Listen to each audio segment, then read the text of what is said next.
நாலாவது ஆரம்ப சொல். ஸ்ரீ பகவானுஜ இமம் விவஸ்வதே யோகம் விவஸ்வாத் மனவேப்யாஹ.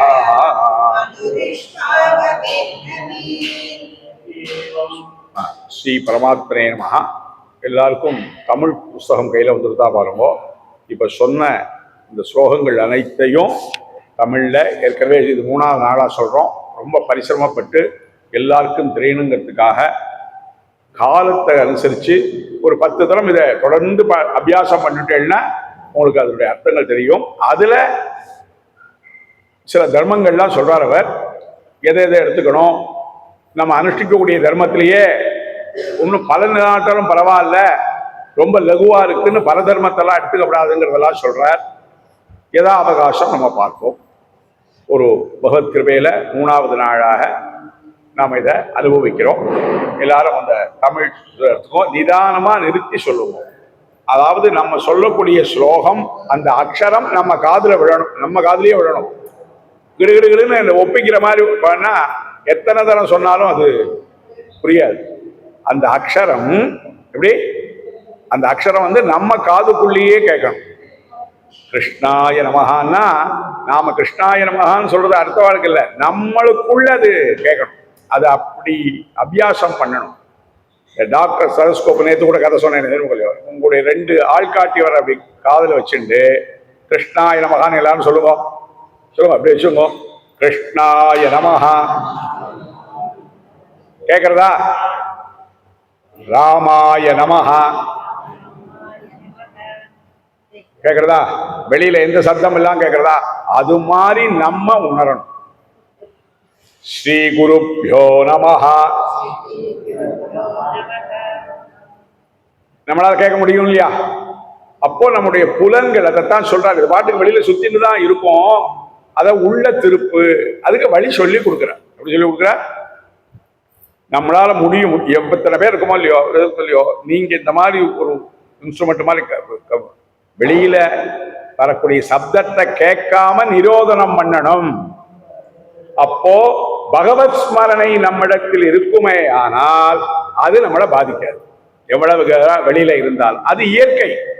நம்முடைய சுற்றுப்புற சூழ்நிலைகள்ல எதையும் நம்மளால தவிர்க்க முடியாது.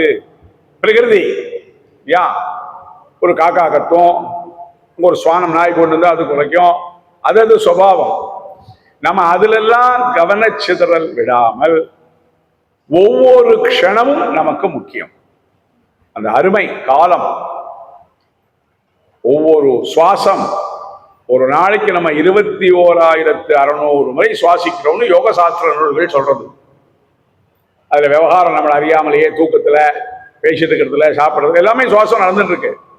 அத ஈஸ்வர சிந்தனையோட நம்ம எடுத்துட்டு போவோமே. ஆனா இந்த வெளியில இருக்கக்கூடிய விஷயங்கள் நம்மளை பாதிக்காமல், வெளியில இருக்கக்கூடிய கவர்ச்சி, பொய்யான ஒரு இதுல மயங்குறமோ இல்லையோ, அதை தவிர்த்து மெய்யான இறைவனின் திருவடியில் நாம் சரண் புகுவதற்கு இந்த விதமான மார்க்கங்கள். இதைத்தான் வேதம் சொல்றது, இதிகாச புராணங்கள் சொல்றது.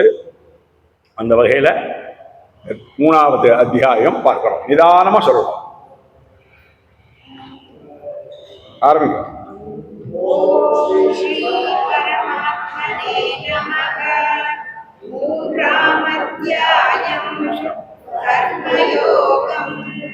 அர்ஜுனன் உரைத்தான், கேசவா, கர்மத்தை காட்டிலும் ஞானம் சிறந்தது என்றால் என்னை இக்கொடிய செயலில் ஏன் ஈடுபடுத்துகிறீர்?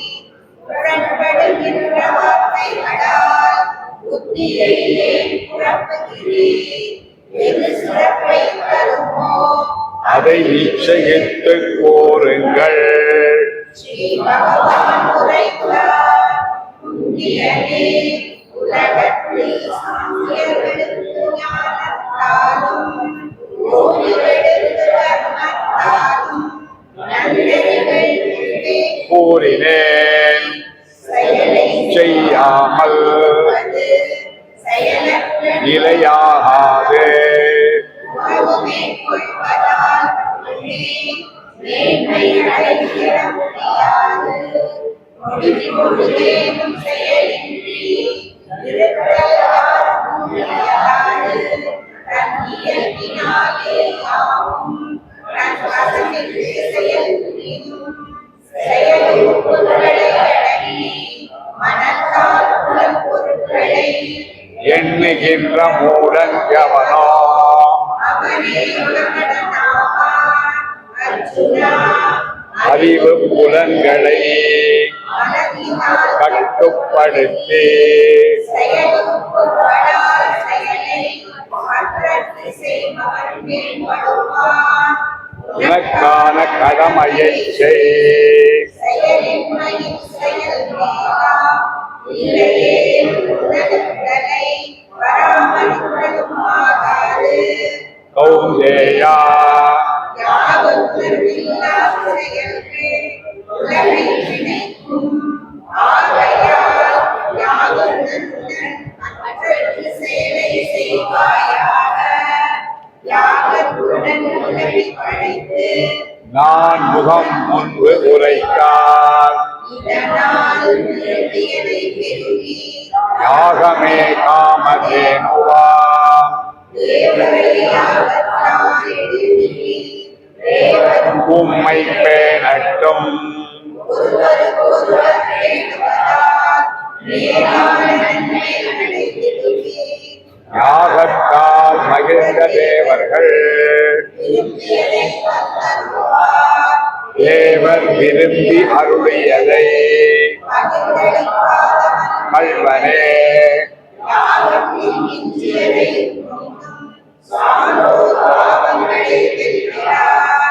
நடக்கென மட்டும் சிறியதனமாய் சமைப்பவன் பாவத்தை தூக்கின்றார். உயிர்கள் அன்னத்தால் தோன்றின அண்டமோ மழையால் தோன்றியது. மழையோ யாகத்தால் தோன்றியது. யாகமோ செயலால் தோன்றியது. செயலோ நான் முகனால் தோன்றியது.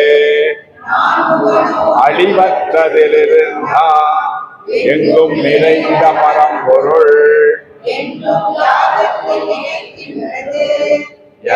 ஒருவன் நித்தியத்தை பின்பற்றாமல் வாழ்கிறானோ உலகின்பத்தில் வீழ்த்துகின்ற அம்மூடனின் வாழ்வும் வீணே. ஆன்மாவிலே பேரின்ப நீதி. ஆன்மாவிலே நிறைவு பெற்று ஆன்மாவில் மகிழ்ச்சி அடைந்தவன் செய்யும் மரணமே இல்லை.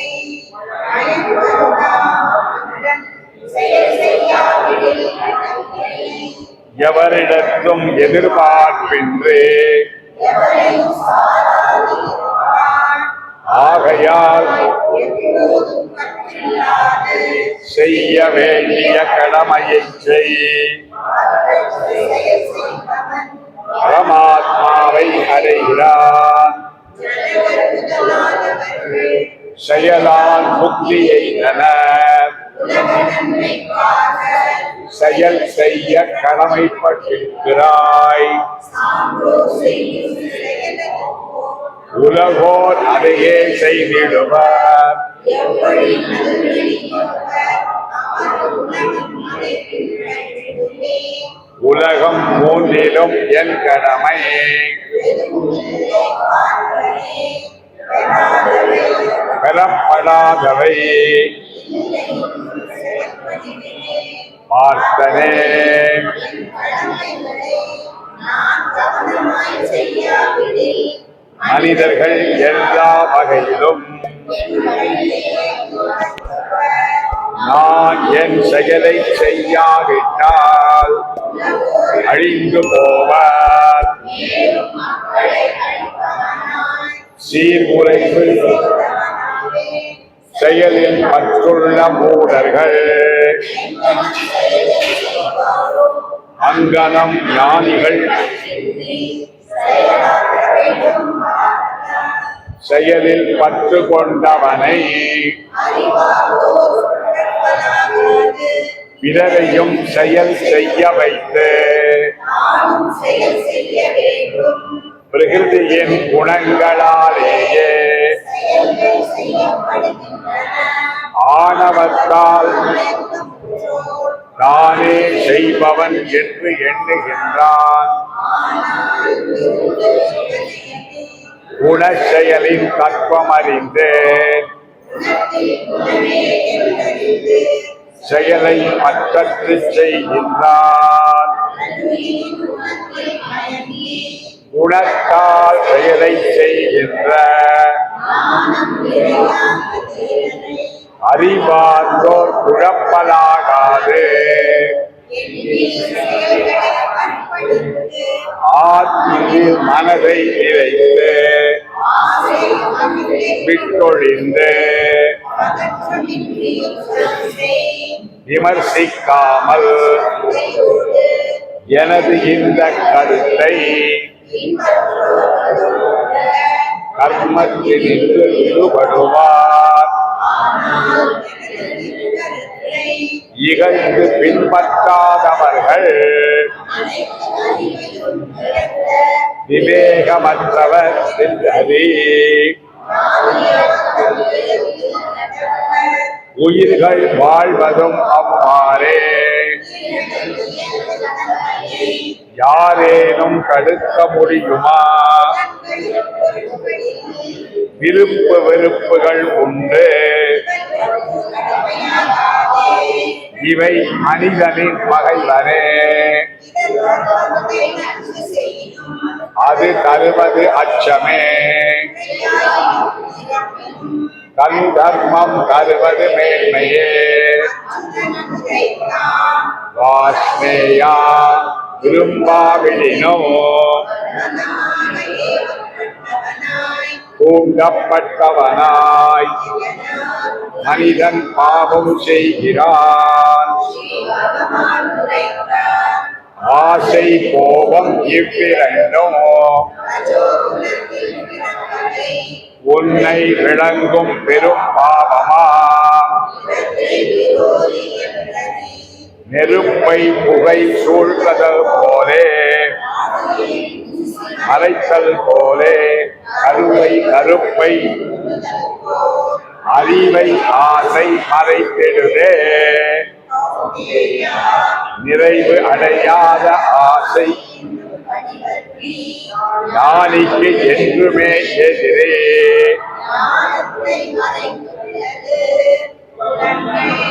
மனம் புத்தியே ஆசையின் இருப்பிடமா. மனிதன் மயக்குதே. பரதர்ஷபா பின் ஞான உணர்வை அளிக்கின்ற புலனே உடலிலும் மேலா